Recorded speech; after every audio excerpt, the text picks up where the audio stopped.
मैं हूं सैयद अखिल, आप देख रहे हैं मेरे साथ परभनी आज तक। चलते आज की सबसे बड़ी और खास खबर के लिए। खास खबर यह है, पालम नगर पंचायत पर राष्ट्रवादी कांग्रेस का झंडा। पालम नगर पंचायत के पंचवार्षिक निवडणूक में जिस तरह से पालम नगर पंचायत में राष्ट्रवादी कांग्रेस के 10 सदस्य चुनकर आए हैं, उसी के साथ में रासप के 5 और भाजपा प्रणीत 1 सदस्य पालम नगर पंचायत पर चुनकर आए हैं। जिस तरह से माजी आमदार घनदाट मामा इन्होंने मेहनत की है और मेहनत करने के बाद में पालम नगर पंचायत पर राष्ट्रवादी कांग्रेस के 10 नगर सेवकों को विजय करने में बहुत ही से ये कामयाबी इन्होंने हासिल की है। इसी के साथ में जिस तरह से सिरस्कर काका इन्होंने भी इनका साथ दिया है और साथ देने के बाद में इन्होंने मिलकर अपने उम्मीदवारों को विजय कराने में बहुत बड़ी भूमिका निभाई है। रासप के गंगाखेड़ विधानसभा मतदार संघ के आमदार रत्नाकर गुट्टे काका इन्होंने भी रासप से इन्होंने भी पालम नगर पंचायत पर 5 नगर सेवकों को चुनकर लाया है। और जिस तरह से इन दोनों ने मिलकर घनदाट मामा और रत्नाकर गुट्टे काका, माजी आमदार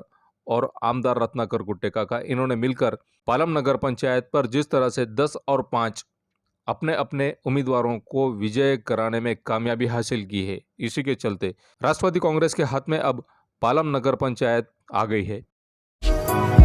जगदम्ब प्रतिष्ठान की जानिब से छत्रपति शिवाजी महाराज इनके पुतले के पास का ध्वज हर महीने में बदला जाता है। उसी तरह से इस महीने में भी जिस तरह से इस ध्वज को बदलने में कामयाबी हासिल की है, राम प्रसाद रणेर, विजय भालेराव, कृष्ण कटारे, सोमनाथ धोते, सुदर्शन काड़े, शिवाजी मोहिते, गोपाल कदम, बालाजी शेवाड़े, अमोल कदम, गणेश थावरे, आतिश बेंद्रे, तेजस वटाने, सचिन ऐकेवार, इन लोगों की मौजूदगी थी। और हर महीने में जब भी एक डेट आती है, हर महीने में छत्रपति शिवाजी महाराज इनके पुतले के पास का ध्वज हर महीने में बदला जाता है। परभनी जिले की आन बान शान माने जाने वाले विजय राव जी गवा ने कुछ साल पहले ही बीजेपी में प्रवेश कर गए थे और बीजेपी का काम बहुत अच्छी तरह से कर रहे थे। लेकिन बीजेपी के नेताओं के साथ में इनकी नहीं जमने की वजह से इन्होंने बीजेपी को छोड़ा है और छोड़ने के बाद में राष्ट्रवादी कांग्रेस में इन्होंने प्रवेश किया। राष्ट्रवादी कांग्रेस में प्रवेश करने के बाद में परभनी जिले का वातावरण एक अलग तरीके का हो गया है और राष्ट्रवादीमय जिला बन गया है।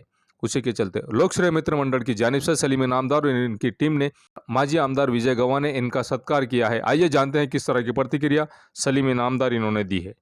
काँग्रेस पक्षात प्रवेश माजी आमदार विजय गव्हाणे यांनी घेतल्याबद्दल आज रोजी लोकश्रेय मित्र मंडळाच्या वतीने छोटेखानी सत्कार करण्यात आला। भव्यदिव्य सत्कार करण्याची आयोजन करण्यात आले। यावेळी अनेक मान्यवरांची उपस्थिती होती आणि गव्हाणे सर या पक्षात रुजू झाल्यापासून राष्ट्रवादी काँग्रेस पक्षाला बऱ्याच प्रमाणात भक्कम पाठबळ जिल्ह्यात मिळेल। परभनी जिले के जिंतूर तालुके के पाचेगांव यहाँ के रहने वाले दत्तराव शंकर घोड़े, इन्हें एक गैरान ज़मीन मिली थी 1964 में। 1964 में इन्हें जो गैरान ज़मीन मिली थी, उस ज़मीन का गट नंबर 60 होने की वजह से, इस गलती से ये गट नंबर नज़र चुकी की वजह से, मिसअंडरस्टैंडिंग की वजह से गट नंबर 56 हो गई है। और जब इसका गट नंबर दुरुस्त करना था, ऐसे मौके पर ही इन्हें दफ्तर दिरंगाई की वजह से परभनी के जिलाधिकारी, उसी के साथ में सेलू के उप विभागीय अधिकारी और जिंतूर के तहसीलदार इनके ऑफिस के चक्कर मार मार के परेशानी हुई। और परेशान होने के बाद में इन्होंने जिस तरह से, आप देख सकते हैं कि जिस तरह से इन तकलीफ़ों का सामना करना पड़ा, और तकलीफ़ों का सामना करने की वजह से विभागीय अधिकारी सेलू इनके पास में जब ये गए और इनके पास जब मैटर गया तो 22 फरवरी 2021 को एक आदेश निकाला गया। आदेश निकालने के बाद में ये कहा गया है कि दत्तराव शंकर घोड़े इन्हें दी गई ज़मीन में करेक्शन किया जाए। और करेक्शन करने के बाद में आज तक उनका करेक्शन नहीं किया गया, जिसको लेकर 5 जनवरी 2022 को इन्होंने आत्महत्या की है। और आत्महत्या करने के बाद में तहसीलदार जिंतूर इनके नाम से एक चिट्ठी लिखी, और चिट्ठी लिखने के बाद में इस तरह से जिंतूर के तहसीलदार की वजह से इन्हें तकलीफ़ों का सामना करना पड़ा। उसी को लेकर 19 जनवरी 2022 को दत्तराव घोड़े इनके नातेवाईक ने मिलकर एक निवेदन परभनी के जिलाधिकारी ने दिया, और देने के बाद में ये मांग की है कि जिस तरह से 5 जनवरी 2022 को दत्तराव घोड़े इन्होंने आत्महत्या की है, और आत्महत्या करने में जो तहसीलदार जिम्मेदार है, इन तहसीलदार पर कार्रवाई की जाए और इन पर गुना दाखिल किया जाए। लेकिन आज तक इन पर गुना दाखिल नहीं होने की वजह से लाल सेना की जानिब से आज परभनी के जिलाधिकारी इन्हें निवेदन दिया गया और निवेदन देने के बाद में ये मांग की गई है कि मौजूदा चामनी शिवार में जिस तरह से गट नंबर 60 में गट नंबर 56 की बजाय गट नंबर 60 में शंकर धोड़े इनके नाम में दुरुस्त किया जाए और 7/12 इन्हें दी जाए। ये मांग इन्होंने की है। उसी के साथ में महसूल विभाग की गलती की वजह से आत्महत्याग्रस्त किसान को उसका मुआवजा दिया जाए, ये भी मांग इन्होंने की है। अगर ये मांग पूरी नहीं की गई तो ऐसी सूरत में आने वाले 26 जनवरी 2022 से आमरण उपोषण की चेतावनी भी लाल सेना की जानिब से दी गई है। आइए जानते हैं किस तरह की प्रतिक्रिया इन्होंने दी और क्या मांग इन्होंने की है। माझ्या वडिलाचं नाव दत्तराव शंकर घोडे. माझ्या वडिलांना 5 तारखेला आत्महत्या केलेली आहे. शेतामध्ये शेत नावचं न होत असल्यामुळे तर आमच्या मागण्या आहेत. तहसीलदाराच्या नावाचं सुसाईड नोट खिशाला घेऊन फाशी घेतलेली गळफास घेतलेला आहे वडिलांनी त्यांच्या त्रासाला करून तहसीलदार साहेबांच्या त्रासाला. तर आता आमचं असं म्हणणं आहे की आमच्या 7/12 नावाचे व्हायला पाहिजे आणि आम्हाला आर्थिक मदत व्हायला पाहिजे आमची इच्छा आहे. तहसीलदार कोणत्या तालुक्याचे आहे का परभणी? जिंतूर तालुक्याचा सकाराम मांडवे तहसीलदार यांचं नाव आहे तहसीलदार साहेबांचं. तर आम्ही खूप दिवसापासून पाठपुरावा करत होतो. SDM साहेबांनी पण आदेश दिला असता तहसीलदार साहेबांनी कोणतीही कारवाई नाही केली. त्यामुळे माझ्या वडिलांनी आमच्या शेतामध्ये गळफास लावून आत्महत्या केली. तर आम्हाला न्याय मिळाला पाहिजे. आम्हाला आमच्या वडिलांची शेवटची इच्छा पूर्ण झाली पाहिजे. 7/12 नावाची झाली पाहिजे आणि आम्हाला आर्थिक मदत पण झाली. आज आम्ही परभणी जिल्हाधिकारी कार्यालयामध्ये आलेलो आहोत. लालसेनेच्या वतीनं आज जिल्हाधिकारी कार्यालयामध्ये RDC शिवडकर साहेब यांची भेट घेऊन आम्ही त्यांना निवेदन दिलेलं आहे. आमच्या निवेदनाची जी मागणी आहे की मागच्या 5 तारखेला दत्तराव घोडे या मातंग समाजाच्या गायरानधारक शेतकऱ्यानं झाडाला गळफास घेऊन आत्महत्या केलेली आहे. त्या आत्महत्येचं कारण जे काही त्यांनी लिहून ठेवलेलं आहे की तहसीलदारांच्या दप्तर दिरंगाईमुळं मी या ठिकाणी आत्महत्या करत आहे असं त्यांनी त्या ठिकाणी लिहून ठेवलेलं आहे. आणि म्हणून ही मागणी घेऊन आज आम्ही माननीय जिल्हाधिकारी यांना भेटलेलो आहोत आणि त्यांच्याकडे आम्ही जी मागणी केलेली आहे किंवा ज्या कारणासाठी त्या शेतकऱ्याने आत्महत्या केलेली आहे त्या शेतकऱ्याचं नाव 7/12वर आलं पाहिजे. तर जिल्हाधिकारी महोदयाचं म्हणणं या ठिकाणी जे काय आलेलं आहे किंवा त्यांचा उल्लेख शासनाच्या कुठल्याही रेकॉर्डवर आलेला नाही. 1964चं जमीन वाटप रजिस्टर हे जर सोडलं तर बाकीच्या अन्य महसूलच्या कुठल्याही दप्तरवर त्यांचं नाव नसल्यामुळं आम्हाला त्यांचं या ठिकाणी जे काही लेखन प्रमाद हा विषय जे काय समोर आलेला ते आम्हाला करता येत नाही की कुठल्या तरी 7/12वर नाव पाहिजे काहीतरी पाहिजे तेव्हाच कुठं लेखन प्रमादामध्ये आम्हाला त्याच्यामध्ये दुरुस्ती करता येते.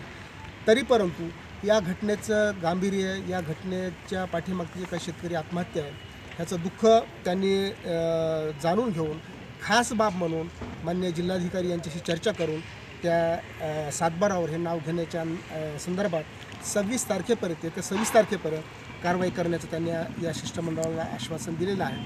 त्याचबरोबर जी आत्महत्या आहे ती शासनाच्या प्रशासनाच्या दप्तर दिरंगाईमुळं ही झालेली आत्महत्या आहे आणि म्हणून जो काही आत्महत्याग्रस्त शेतकऱ्यांना जो लाभ मिळतो तो लाभ संबंधित कुटुंबाला मिळाला पाहिजे अशी सुद्धा आम्ही मागणी केलेली आहे आणि तीसुद्धा त्यांनी या ठिकाणी मागणी मान्य केलेली आहे.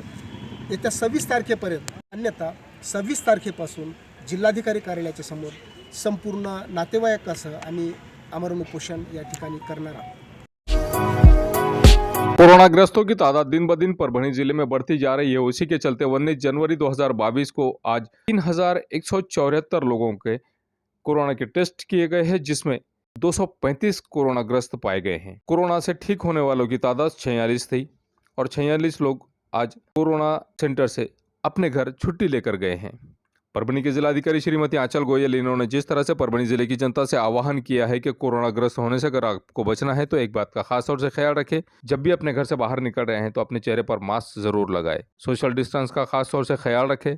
परभनी जिले में कोरोनाग्रस्तों की तादाद दिन ब दिन बढ़ती जा रही है और कोरोनाग्रस्तों की तादाद बढ़ने की वजह से जिस तरह से कोरोनाग्रस्तों की तादाद बढ़ रही है उसी के चलते 15 फरवरी 2022 तक स्कूलों को भी छुट्टी दे दी गई है, लेकिन कोरोनाग्रस्तों की तादाद कम होती हुई नहीं नज़र आ रही है। परभनी के जिलाधिकारी श्रीमती आंचल गोयल, इन्होंने जिस तरह से आह्वान किया है परभनी जिले की जनता से, RT-PCR टेस्ट भी किया जा रहा है। परभनी शहर के हर एरिया में RT-PCR टेस्ट करना शुरू है। बावजूद उसके कोरोनाग्रस्तों की तादाद में इजाफा होता हुआ नजर आ रहा है। और जिस तरह से इजाफा हो रहा है, सर्दी के दिन है, सर्दी का मौसम है और सर्दी ज़्यादा होने की वजह से कोरोनाग्रस्तों की तादाद में इजाफा हो रहा है। जनता से आह्वान है परभनी आज तक की जानिब से कि अपने घरों में रहें, महफूज रहें, कोरोनाग्रस्त होने से ज़रूर बचें। न्यूज़ कवर किया हमारे परभनी आज तक के कार्यकारी संपादक बाबरुद्दीन सिद्दीकी, 24/7 माझा महाराष्ट्र न्यूज़ चैनल के कार्यकारी संपादक सत्तार खान पठान, परभनी टुडे के कार्यकारी संपादक रियाज कुरैशी, इन्होंने मिलकर मैं हूं सैयद अखिल। आप देखते रहिए मेरे साथ परभनी आज तक। आप हमारे चैनल को सब्सक्राइब करें, सब्सक्राइब करने के बाद बेल आइकन का बटन जरूर दबाएं। उसी के साथ आप हमारे चैनल को लाइक करें, शेयर करें और कमेंट करना ना भूलें। आप हमें Facebook, Twitter, Instagram, Telegram, WhatsApp और यूट्यूब पर भी फॉलो कर सकते हैं। आपको हमारी न्यूज़ किस तरह से पसंद आ रही है, इस बारे में हमें कमेंट बॉक्स में कमेंट जरूर करें। मुझे दीजिए इजाजत। जय हिंद। क्वालिटी की तलाश यहाँ खत्म। King of belts, Shaniwar Bazar के पास, Nanalpet corner, Parbhani. Ladies purse, school bag, original leather belt, कमर belt, wallet, body spray, perfume और भी बहुत कुछ। एक बार जरूर आए। किंग ऑफ बेल्ट, शनिवार बाजार, नानलपेट कॉर्नर, परभणी। मिर्जा मेस, सूबेदार नगर, डिपो के पास, परभणी। अगर आप परभनी शहर में रहते हैं और घर के खाने का लुत्फ लेना है तो संपर्क जरूर करें। मिर्जा में सूबेदार नगर, डिपो के पास, परभनी। घर पहुंच सेवा खाने के टिफिन के लिए जरूर संपर्क करें। मोबाइल क्रमांक 8830266947। महबूब पार्क फंक्शन हॉल, मनसब नगर, जाम पारवा गेट, दरगाह रोड, परभणी। शादी हो या एंगेजमेंट, चिल्ला हो या जुमागी, मीटिंग हो या फिर कुछ और, परभणी में तो भैया सिर्फ एक ही नाम, महबूब पार्क फंक्शन हॉल, मनसब नगर, जाम पारवा गेट, दरगाह रोड, परभणी। बुकिंग शुरू है। Mobile number 9960569383, 8421903333। इसके साथ ही 9822829035।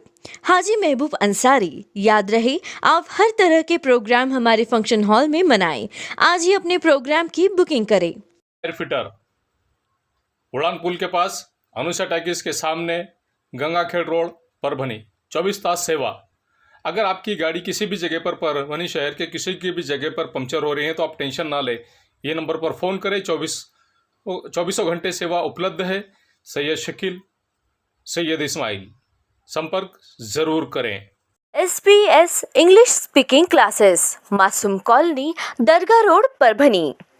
अगर आप घर बैठे इंग्लिश में बात करना सीखना है तो आज ही कांटेक्ट करें SBS English speaking classes. Mobile number 9823797828। Parbhani शहर में अगर आपको किसी भी तरह के प्रोग्राम करना हो तो फिक्र ना करें। फा फंक्शन हॉल, दरगाह के सामने, हजरत सैयद शाह तुराबुल हक दरगाह के पास, परभनी। बहुत ही कम दामों में बुकिंग के लिए आज ही संपर्क करें। शेख साजिद, 9850237549। इसी के साथ शेख फाजिद, 9970463928। आपके घर में शादी हो या जुमागी चिल्ला हो या कुछ और, फा फंक्शन हॉल आपके लिए एक बार जरूर आए। मोहम्मद अकबर का जनता एल्यूमिनियम, पाडोला कॉलोनी, सूबेदार नगर, दरगाह रोड, परभनी। हमारे पास aluminium partition, sliding windows, glass work, composite panel, aluminium doors, cupboards तैयार और फिट करके सबसे कम कीमत में मिलेंगे। एक बार संपर्क जरूर करें। मोहम्मद अकबर। मोबाइल क्रमांक 9890232128। समीर टेंट हाउस, कुदरती कॉर्नर, कादराबाद प्लॉट, परभनी। हमारे पास तरह के प्रोग्राम के लिए सामान किराए पर मिलेगा। शादी, एंगेजमेंट, चिल्ला जैसे सभी प्रोग्राम के लिए संपर्क करें। सैयद मुज्जमिल। मोबाइल क्रमांक 9766683126।